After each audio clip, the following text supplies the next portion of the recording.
একটা প্রশ্ন দিয়ে শুরু করি। দাড়ি, টুপি, বরকা, হিজাব এই জিনিসগুলো কবে থেকে অপরাধ হয়ে গেল?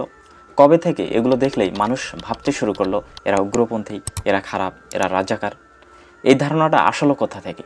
সত্যটা হলো এটা কোনো স্বাভাবিক চিন্তা নয়, এটা বানানো চিন্তা, পরিকল্পিত চিন্তা।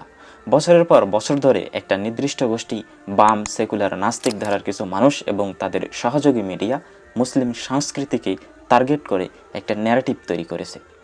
তারা বলছে না ইসলাম খারাপ, কারণ সেটা সরাসরি বললে মানুষ প্রতিবাদ করত। তারা কি করছে জানেন? তারা ইসলামের চেহারাটাকেই খারাপ বানিয়েছে। টিভি, সিনেমা, নাটকের পর্দায় খেয়াল করে দেখবেন যে খারাপ চরিত্রটা কেমন জানেন? খারাপ চরিত্রটার দাড়ি আছে, টুপি আছে, আর ভালো চরিত্রটা ধর্মহীন, নৈতিকতাহীন, কিন্তু তাকে বলা হচ্ছে প্রগতিশীল। এটা কি কাকতালীয় ঘটনা? না, একদমই নয়। রাজাকার কি কোনো পোশাক ছিল? রাজাকার কি দাড়ি দিয়ে চেনা যেত? দাড়ি না থাকলে কি কেউ অপরাধী হতে পারে না? তাহলে কেন রাজাকার মানেই দাড়ি, টুপি এই ছবি মানুষের মাথায় ঢুকিয়ে দেওয়া হলো? কারণ দাড়ি, টুপি, হিজাব এগুলো মুসলিমের পরিচয়ে দৃশ্যমান চিহ্ন। এই চিহ্ন ভাঙতে পারলে মুসলিমকে নিজেদের পরিচয় নিয়ে লজ্জা দেওয়া যায়। আর যখন একজন মুসলিম নিজের পরিচয় দিতে লজ্জা পায়, তখন আর শত্রুকে কিছুই করতে হয় না। আজ আমরা শুনি দাড়ি রাখলেই মানুষ খারাপ ভাবে, হিজাব পরলেই পিছিয়ে পড়া মনে করে, টুপি পরলেই রাজনীতি মনে করে।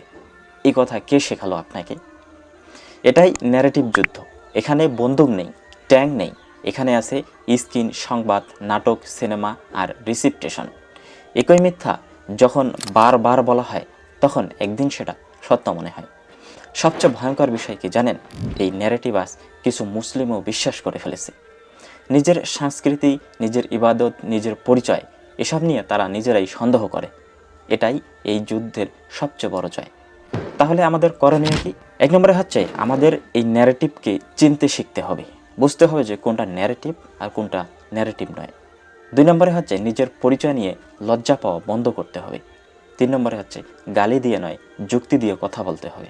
আর 4 নম্বর হচ্ছে নিজেদের গল্প নিজেদের ভাষায় বলতে হবে, সেটা যেভাবেই হোক, কলম দিয়ে হোক, কন্টেন্ট দিয়ে হোক। এটা দাড়ি বা হিজাবের লড়াই না, এটা লড়াই কে ঠিক করবে এই সমাজের ভালো আর খারাপ দিক। আজ যদি আমরা চুপ থাকি, অন্যরা আমাদের পরিচয় লিখে দেবে।